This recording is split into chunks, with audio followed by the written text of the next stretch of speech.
안녕하십니까. 네, 국가해양환경교육센터에서 지금 초등학교 친구들 교육을 담당하고 있는 송우석이라고 합니다. 만나서 반갑습니다. 네. 그러면 저는 오늘 생태 가치에 대해서 여러분들이랑 같이 이야기 나눠보려고 하는데, 특히 갯벌의 역사에 대해서 같이 알아보면서 생태 가치가 뭔지 생각해보는 시간 가져보도록 하겠습니다. 여러분 혹시 갯벌 가봤을까요?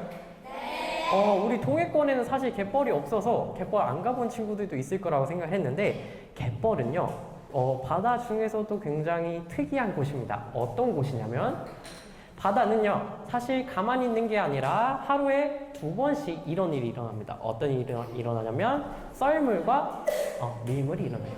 물이 쓸려 나가는 걸 썰물이라고 하고, 물이 밀려 들어오는 걸 밀물이라고 합니다. 그럼 여러분들 갯벌은 밀물일 때 볼 수 있을까요? 썰물일 때 볼 수 있을까요? 썰물일 때 볼 수가 있어요. 갯벌은요, 바닷물이 쭉 빠져나가고 드러난 평평한 땅을 갯벌이라고 합니다. 선생님, 갯벌 사진을 조금 갖고 왔는데요. 이 갯벌 보면 우리 친구들이 아니면 어른분들께서 길거리에서 보이는 흙이랑 다른 점이 있습니다. 뭐가 다를까요? 맞아요. 축축해요. 그 축축한 거 손으로 톡 찍어서 먹으면 무슨 맛 날까요? 안 먹어봤어요? 짠맛이 나겠죠?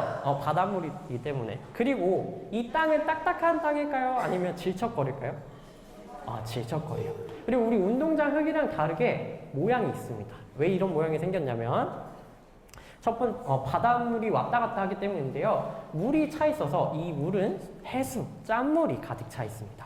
두 번째로 독특한 모양이 있어요. 이 갯벌은요, 바닷물이 계속 왔다 갔다 하다 보니까 모래가 움직여서 이런 파도 모양을 만들고 있고요. 마지막으로 질척질척하고 딱딱하지 않은 땅입니다. 그래서 갯벌마다 조금씩 다르지만, 어떤 갯벌은 여러분들이 발이 탁 올리면 발이 어떻게 될까? 쑥쑥 빠집니다. 그런 갯벌이에요.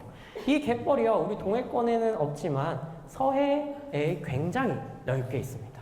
이 갯벌에서요, 우리나라에 갯벌이 이렇게 많은데 우리나라 사람들 여기서 농사 지을 수 있을까요? 왜 못 지을까요? 맞아요. 질퍽질퍽거려요.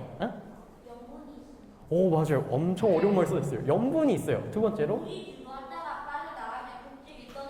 맞아요. 떠내려갈 수 있어요. 그래서 이 갯벌은요, 농사를 짓지 못합니다. 우리가 요 공원에 보니까 나무가 많은데, 공원 나무가 목말라 보인다고 바닷물 주면 될까요?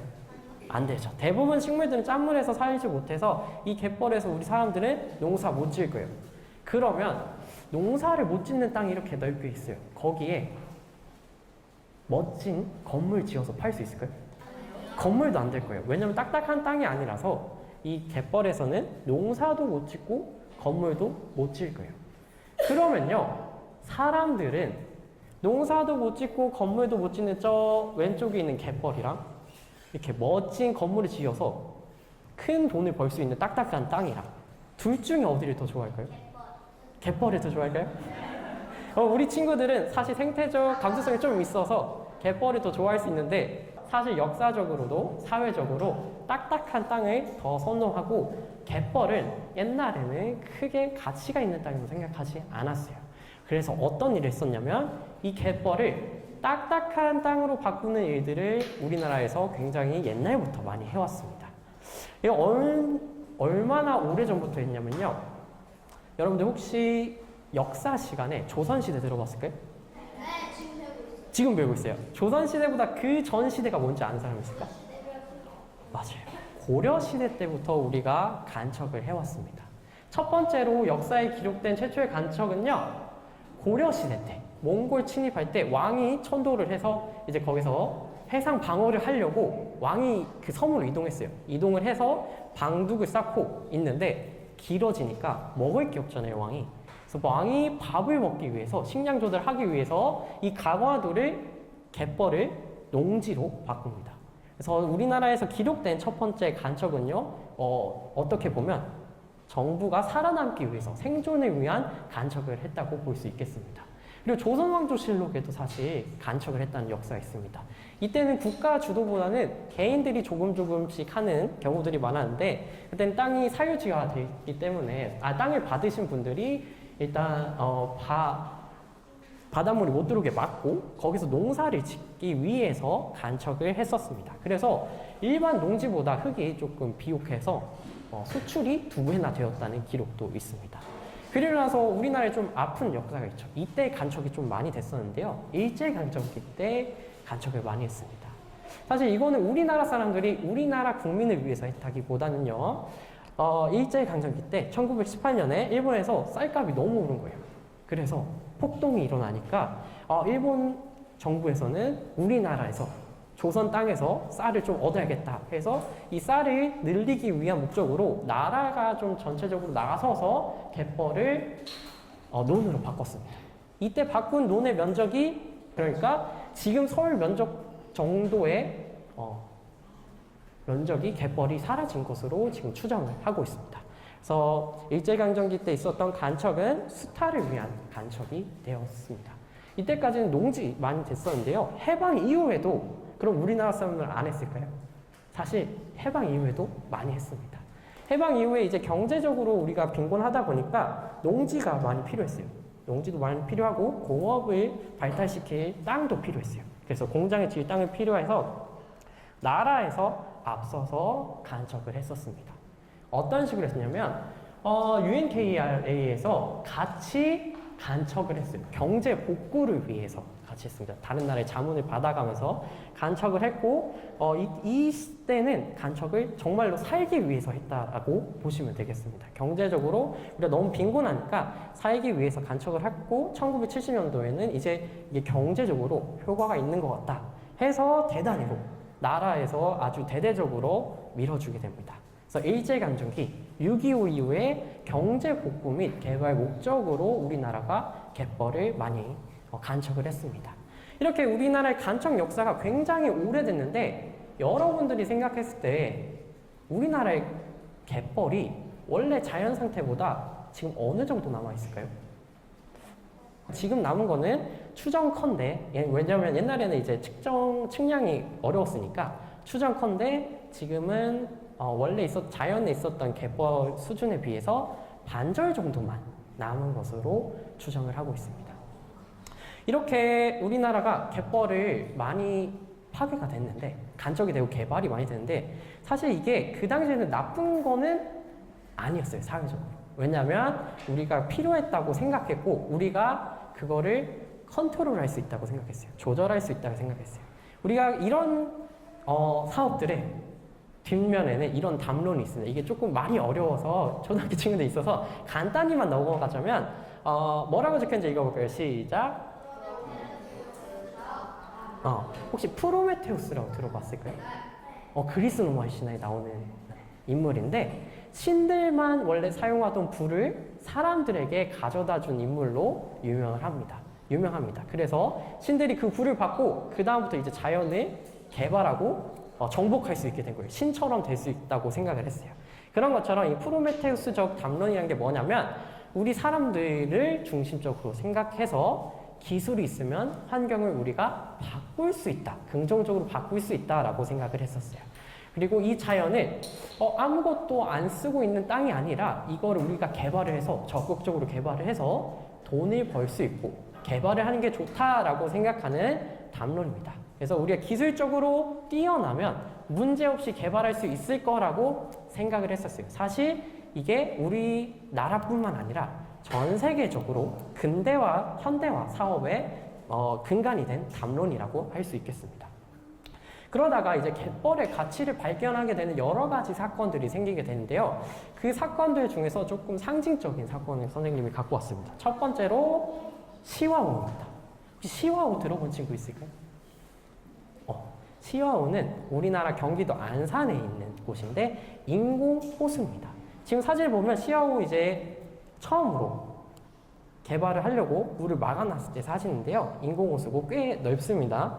기존의 해수를 빼내고 다 담수로 만들었어요. 그래서 공업단지로 만들려고 했었는데요. 문제는 뭐냐면 이 시화호처럼 갯벌을 간척하다 보니까 생기는 환경적인 문제가 있었습니다. 어떤 문제가 있었을까요?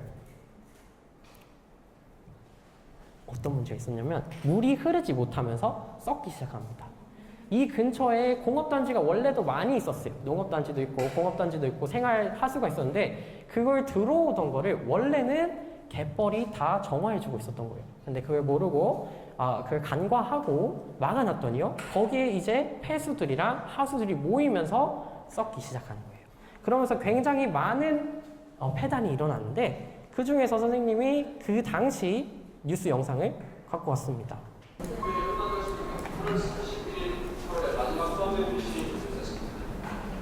시험은 우리 자신이 단시간에 자초한 재앙이지만 그 화는 단시간에 해결하기 어려운 질환입니다. 시험 후에 오염된 손이 방류된 대에서 거기에 끔찍한 기형어가 대량으로 나오고 있습니다. 갯벌은 물이 쏟아서 바지락이 짓다는 대사였습니다. 정현준 기자가 그 현장을 취재했습니다. 시마호에서 3km 떨어진 성제동 바다 50m 길이의 그물을 쳤습니다. 1시간 뒤 어망에 걸려나온 망둥어는 흉측하니 짝이었던 모습을 드러냈습니다. 물이 안쪽에 피가 맺힌 공이 묻어있는 것이 있다면 그물에 공이 붙은 것, 옆구리가 터져나온 것, 아가미에 공이 붙은 것, 온몸에 구슬비나 있는 것 등등 공기에 끔찍한 모습을 하고 있습니다. 피가 터질 듯이 팽팽하게 휘어나와 있습니다. 등이 굽어 마치 새 모양을 한 기어오고 있습니다. 51마리 가운데 불과 24마리가 정상이고 발이 없는 27마리가 기어옵니다.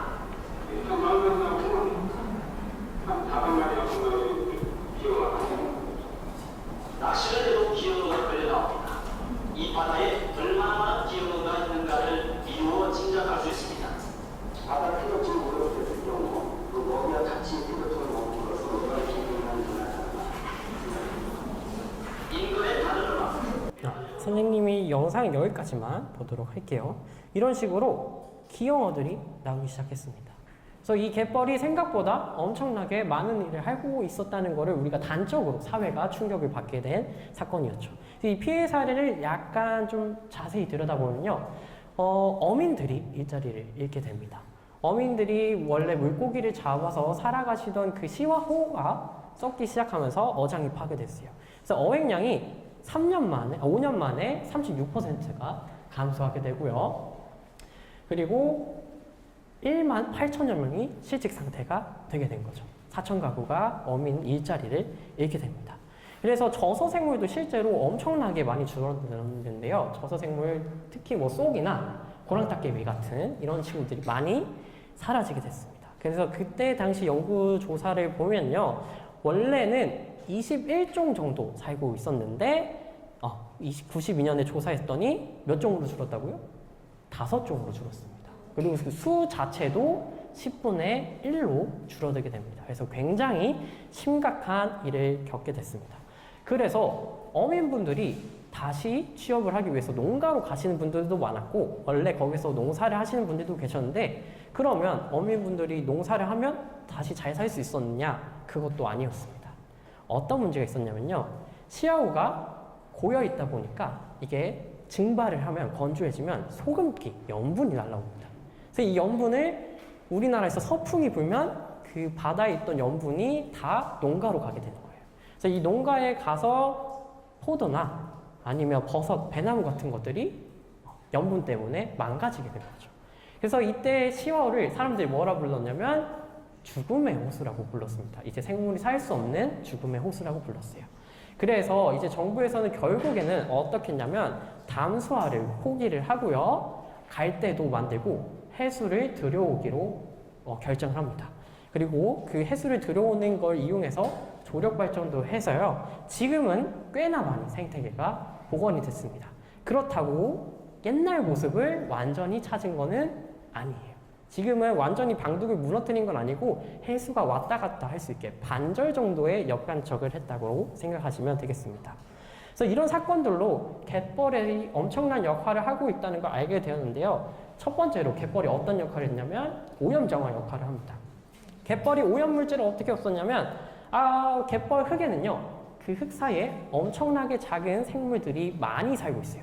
우리 육지보다 훨씬 많이 살고 있어요. 그래서 그 미생물들이 오염물, 더러운 것이 들어오면 분해해지고요. 모래 자체가 필터 역할을 해주고 있습니다. 그래서 육지에서 들어온 오염물질들이 바다로 가지 않게 막아주기도 하고요. 영양염류, 영양염류라고 하니까 말이 어려운데 혹시 여러분들이 적조 들어봤어요? 바다가 빨갛게 변하게 하는 영양 성분인데 그 영양분이 원래는 바다에 자연에 많지 않아야 돼요. 그런데 생활 폐수에 그런 것들이 많아서 바다로 들어가면 적조를 일으키는데 이 영양염료를 갯벌에 사는 생물들이 흡수해줘서 바다를 건강하게 만들어주고 저서생물들이 아까 봤을 저생물들이 구멍을 뚫면서 산소를 유입시켜서 갯벌에 오염을 정화해주는 역할을 하고 있었습니다. 그리고 또 갯벌에 아까 봤었던 것처럼 망두고 말고도 다양한 생물들이 많이 살고 있습니다. 혹시 왼쪽에 있는 친구 이름 아는 사람 있을까요? 이 친구 꽤나 유명한데. 도둑개? 아닙니다. 두 글자입니다. 무슨 개예요? 무슨 개? 농개라는 친구인데 이 친구는 우리가 아는 꽃게랑 조금 달라요. 뭐가 다르죠? 한쪽 집게발만 큽니다. 이 친구는 수컷만 이런데 이 집게발을 언제 쓸까요? 사냥할 때는 안 씁니다. 짝짓기 할 때만 써요. 겁줄 때도 쓰는데 이 집게발이요 너무 커서 자기 몸무게의 반절까지도 나간다 그래요.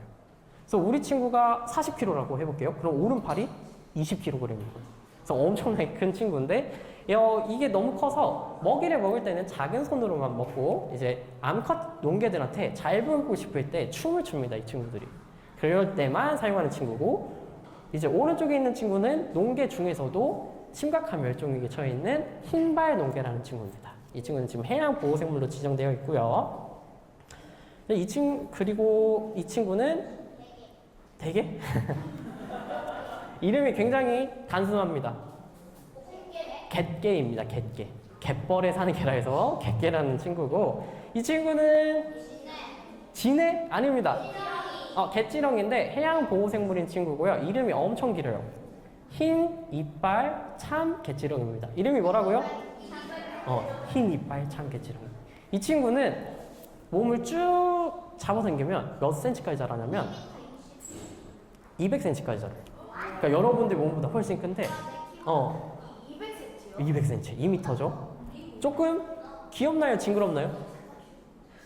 약간 좀 징그럽죠. 징그러워하시는 분들 많은데 사실 이 갯지렁이가 우리가 아까 봤었던 갯벌에서 구멍을 뚫어주는 역할을 해서 이 갯지렁이가 오염을 없애주는데 아주 중요한 역할을 하고 있습니다. 그리고 우리가 봤었던 망두거도 있고 이런 나문재 친구도 많이 살고 있습니다. 그런데 이 친구들이 갯벌이 우리나라 반절 정도 없어지면서 서식지가 많이 사라진 상태입니다. 그리고 이 친구가 굉장히 유명한데 전 세계적으로 유명한데 우리나라 갯벌이 없어지면서 이 친구가 멸종할 뻔했어요. 혹시 이 친구 이름 아는 사람 있을까요? 정답 나왔어. 뭐라고요? 맞아요. 저어새입니다. 이름이 왜 저어새냐면 가운데 사진을 보면 알 수 있어요. 부리를 넣고 저어 먹는다고 해서 저어새라는 친구입니다. 이 친구가 지금은 수가 꽤 늘었는데 옛날에는 400마리도 안 남았던 적이 있어요. 왜냐하면 지금은 꽤 늘었어요. 1000마리 넘는 거, 선생님 정확한 수치는 기억이 안 나는데 400마리도 안 남았을 때 왜 없어졌냐면 이 친구가 철새인데 우리나라 여름에 찾아오는 철새인데 이 개체들의 90% 이상이 알을 어디서 낳냐면 우리나라 갯벌에 써놨습니다. 근데 우리나라 갯벌이 많이 없어졌죠. 그럼 이 친구들이 어떻게 됐어요? 당연히 알을 낳고 키울 곳이 없어지는 거예요. 그래서 이 저어새가 멸종을 할 뻔했습니다. 그리고 다른 철새도 있어요. 이 친구는 널쩍부리 도요라는 친구인데 이 친구는 다른 도요새랑 다르게 부리가 조금 넓적해요. 다른 도요새 친구들은 이렇게 길쭉한데 빨대처럼 길쭉한데 넓적한 친구입니다. 이 친구 지금 몇 마리 남았냐면 연구마다 다른데 400마리에서 1000마리 정도 남았다고 생각하고 있어요. 심각한 멸종위기에 처해 있어요. 이 친구도 왜 이렇게 됐냐면 원래는 러시아 극동지방에서 살다가 이제 동남아시아로 가서 월동을 해요.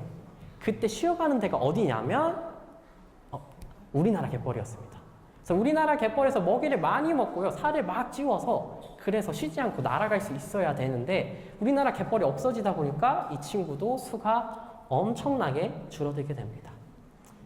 그래서 이 갯벌을 보호하기 위해서 여러 가지 노력들이 등장을 하는데 정부에서 이제 갯벌을 지키기 위해서 여러 가지 조사를 합니다. 그 중에서 이제 이 갯벌이 이런 생태적 가치도 있고 오염을 정화해주는 서비스 기능도 있다 보니까 이거를 경제적으로 얼마만큼의 이득이 되는지 알아보려고 조사를 한 내용이 있습니다. 갯벌에서 미래를 찾다.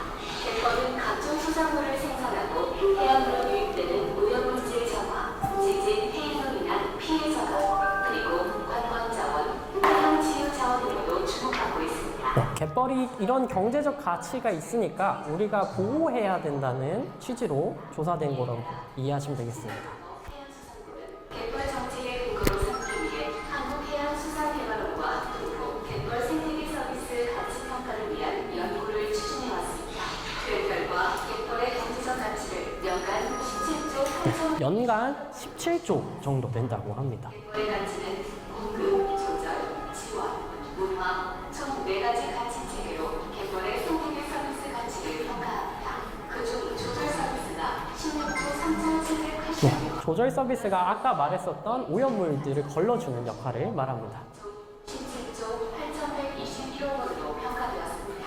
탄소 흡수 등 새로운 가치를 발굴하고 우리 서남해안 갯벌이 세계유산으로 지정됨에 따라 가지게 된 새로운 문화 서비스 가치 등이 추가 반영되면서 2013년 조사 결과에 비해 약 15조 원이 늘어났습니다. 갯벌의 조절 서비스 가치 네, 이 다음 내용은 조금 어려워서 여기까지만 보도록 하겠습니다. 이런 식으로 갯벌이 가치가 있다는 걸 알게 됐어요. 그래서 경제적으로도 가치가 있다는 거죠. 예를 들어서 우리가 시화호를 개발을 하지 않았다면, 만약에 만약이라는 게 사실 가정인 게 의미가 없겠지만, 만약에 가정을 한다면 우리가 이런 시화호를 다시 역간적하고 그런 일도 필요 없었을 거고, 수질을 정화하려고 드는 돈들도 사실 안 들어갔을 거다. 하지만 우리가 그 당시에는 몰랐어요. 그래서 이렇게 갯벌을 알아가는 게 가치에 대해서 조사하는 게 중요하고요. 이러한 갯벌을 지키고자 하는 노력들 뒤에는 이런 담론이 있습니다. 이건 좀 중요한 단어라서 같이 읽어볼게요. 시작. 지속 가능 발전 혹시 들어본 적 있을까요? 요즘 약간 오남용 되는 듯한 느낌도 있는데요. 너무 많이 쓰이긴 한데 무슨 뜻이냐면 정의가 조금씩 다릅니다만 처음에 나왔었던 정의는 미래 세대가 그들의 필요를 충족시킬 능력을 저해하지 않으면서 현재 세대의 필요를 충족시키는 발전. 그러니까 지금 앉아있는 우리 친구들이 어른이 됐을 때 이 갯벌을 사용할 수 있는 권리를 우리가 침해하지 않으면서 우리 어른들이 개발을 하고자 하는 방향성이라고 생각해 주시면 되겠습니다. 그래서 이 지속가능 발전에는 3가지 부분이 있는데 경제, 사회, 환경입니다. 예를 들어서 예전에 근대화 시대 때는 경제 부분만 생각을 했었다라고 생각을 하면 되겠습니다. 그래서 돈을 많이 벌 수 있는 게 좋은 발전이라 생각하던 시대가 있었는데 사회적으로도 형평성이 있어야 되고 환경도 파괴되면 안 된다가 이 지속가능 발전의 중요한 부분이라고 생각하시면 되겠습니다. 그래서 이 담론은요, 사실 전 세계를 지금 이끌어가는 담론이라고 보시면 되고, 이 단어를 우리 친구들이 지금 봤으니까 아마 곳곳에서 볼 수 있을 겁니다. 뭐 지속 가능하다 이런 말들을 굉장히 많이 볼 수 있을 거예요. 그러면 선생님이 갯벌에 대해서 이제 많이 이야기하고 지속 가능 발전에 대해서도 이야기를 해봤는데, 이 지속 가능 발전은 애초에 발전이긴 해요. 그러면 만약에 미래에 기술이 엄청 발달을 한 거예요.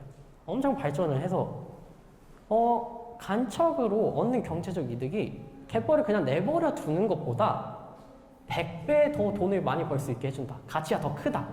우리 아까 영상에서 봤던 것처럼 17조 그것보다 훨씬 돈을 많이 벌 수 있다. 그럼 우리는 다시 갯벌을 간척해도 괜찮을까요? 뭔가 안 될 것 같죠? 뭔가 심리적으로는 그러면 안 될 것 같아. 근데 다양한 생물들이 살고 있기 때문에 사실 우리가 심리적으로 이 갯벌을 가치가 있다고 하더라도 간척이 가치가 있더라도 함부로 하면 안 될 것 같다라는 느낌을 받는 겁니다. 그리고 사실 지속가능 발전에서도요, 이게 문제가 될 수 있는데 간척이 세대 간 형평성에 어긋날 수 있습니다. 우리가 지금 간척을 하면 100억 정도 벌 수 있을 것 같다. 근데 미래에는 그게 어떻게 될지 몰라요. 미래에 갯벌이 남아있는 게 가치가 있을지 아니면 가치가 지금 우리가 측정한 것보다 훨씬 높을지 우리가 알 수가 없습니다. 그래서 이걸 조금 어려운 말로 옵션 가치라고 하는데, 그러니까 아직 발현되지 않은 가치들이라고 하는데, 이 가치들을 우리가 어린 친구들한테서 뺏을 수는 없는 거예요. 그래서 우리 세대 간의 형평성을 생각하면 그것도 문제가 되고요. 아까 시와오에서 역간첩을 했다고 했었는데 그게 100% 된 게 아니라고 했어요. 이 갯벌을 한번 우리가 개발을 하고 나면 다시 돌리는 거는 지금 기술상으로 사실 쉽지가 않습니다. 그래서 우리가 이런 개발을 할 때 굉장히 조심스럽게 접근을 해야 되고요. 그리고 또 심리적으로 여러분들이 많이 느낀 게 생태주의입니다. 요즘은 이쪽으로 담론들이 많이 나오고 있습니다. 사실 나온 지는 꽤 됐지만 논의가 되고 있는데, 인간 중심주의를 좀 탈피하고자 하는 이야기들이 있습니다. 그러니까 이게 무슨 소리냐면, 이 갯벌을 개발을 하는데 우리 사람들의 이득만 생각해서는 안 된다는 거예요. 갯벌에 우리 아까 봤었던 친구들이 있으니까 그 친구들의 권리도 생각을 해야 된다, 이겁니다. 쉬운 말로 우리 사람도 결국 동물이라는 거예요. 우리도 사람들도 결국은 동물이고 생태계의 일부분이기 때문에 사람이 다른 동물들이나 식물들의 권리까지 뺏어서는 안 된다, 이런 개념이라고 보시면 되겠습니다. 그리고 이거는 아까 낙관록이랑 프로메테우스적인 담론이랑 다르게 한계를 좀 인정을 합니다. 기술적으로 우리가 안 될 수도 있다. 우리가 지금 알고 있는 게 전부가 아닐 수 있다. 그리고 지구에 있는 자원은 유한하다라는 겁니다. 그러니까 무한한 성장은 불가능하다라는 개념을 깔고 있습니다. 전체론적 사고를 갖고 있는데, 생태계의 모든 구성 요소는 연결돼 있어요. 그러니까 서로 우리가 보이지 않지만 갯벌에 있는 친구들이랑 우리 사람들이랑 다 연결 관계가 있다라고 생각을 하는 겁니다. 그래서 어느 한 곳이 망가지면 결국에는 생태계 전체가 망가지고, 그러면 우리 사람들도 피해를 볼 수 있다라는 경고를 하고 있는 담론이라고 보시면 되겠습니다. 여기서부터는 조금 내용이 어려운데요. 생태주의가 이제 태동에 있었던 역사적인 내용들을 조금 두 학자를 데려왔는데, 일단 레오폴드라는 분이 있어요. 대지윤리로 좀 유명합니다. 우리 친구도 아마 중학교 가면 배울 텐데, 이 대지윤리에 이분은 이제 생태계가 사람뿐만이 아니라 동물, 식물, 그리고 땅까지 권리를 인정받아야 되는 주체라고 생각을 하신 분입니다. 그래서 이 공동체성을 더 아름답게 하면 괜찮지만 그걸 저해한다면 하면 안 된다라고 생각했었는데, 이건 조금 위험할 수 있는 게, 생태계 전체의 안정을 위해서라면 지식을 바탕으로 인간의 인위적 개입을 정당화하기도 하고요. 또 한 종보다 다른 종, 그러니까 생태계적으로 이 종을 없애면 다른 생태계가 조금 더 괜찮겠다 싶으면 없애도 된다라는 주의적입니다. 그래서 약간은 전체주의적인 성향을 갖고 있고요. 그러다 보니까 이제 나중에 점점 발전을 해서 이제 심층 생태주의라는 것까지 발전을 하게 됩니다. 아르네네스가 굉장히 유명을 한데요. 인간을 자연보다 우월하게 보지 않고 인간을 포함한 모든 생태계가 동등한 권리가 있다라고 생각을 하는 겁니다. 그래서 개인적으로 우리 자아만 생각하는 것이 아니라 자연과 하나라는 인식을 가지고 있는 게 중요하다라고 말을 하는 내용입니다. 그리고 이거는 우리가 쓰레기 줍기, 그리고 뭐 갯벌에서 다른 동물 안 잡기, 이거까지가 중요한 게 아니라 더 중요한 거는 우리의 사회 시스템 자체를 생태적으로 바꿀 필요가 있다라고 주장하는 약간은 급진적인 내용입니다.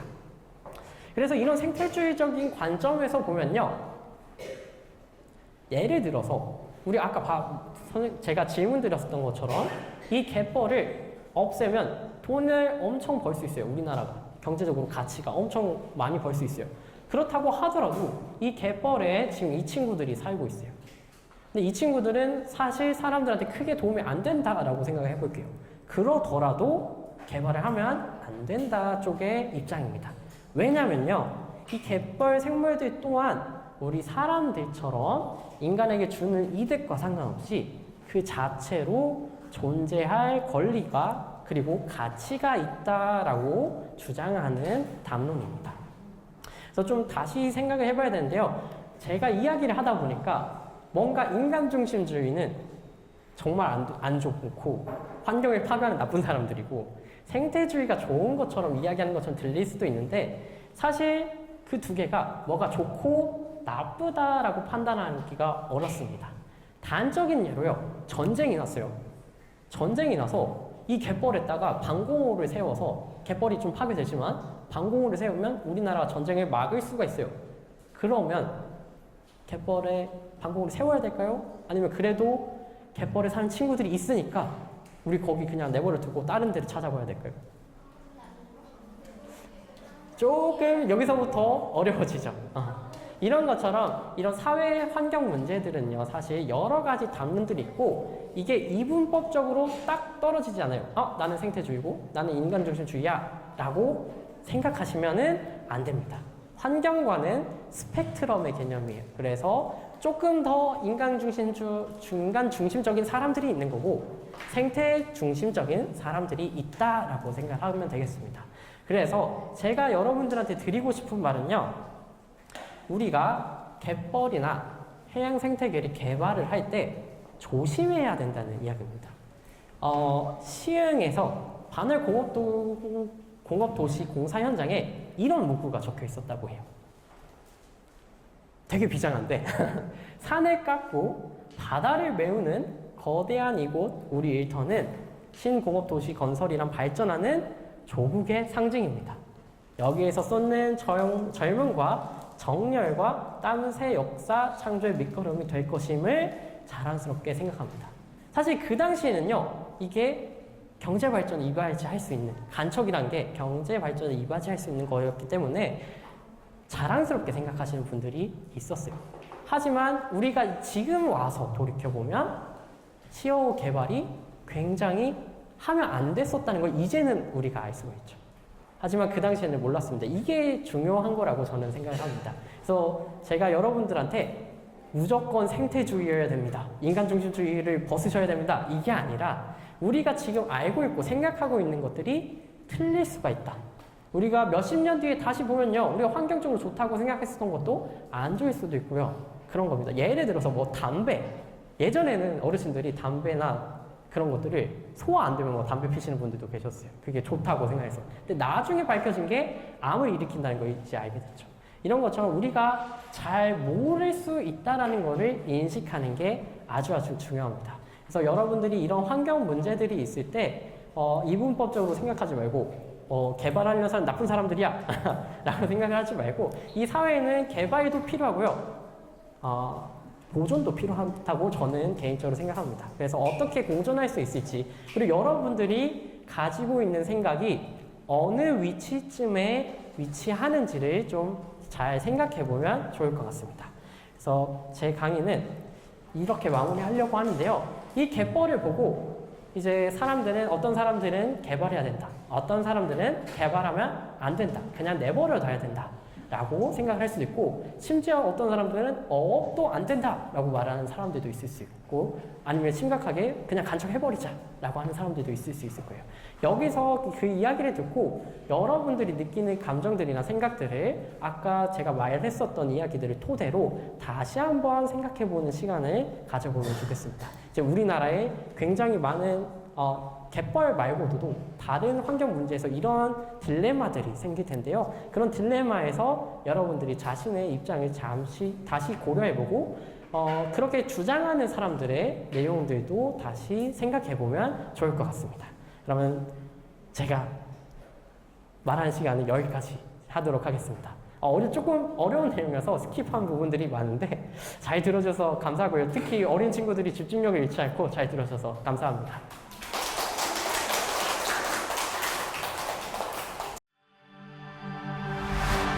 Thank you.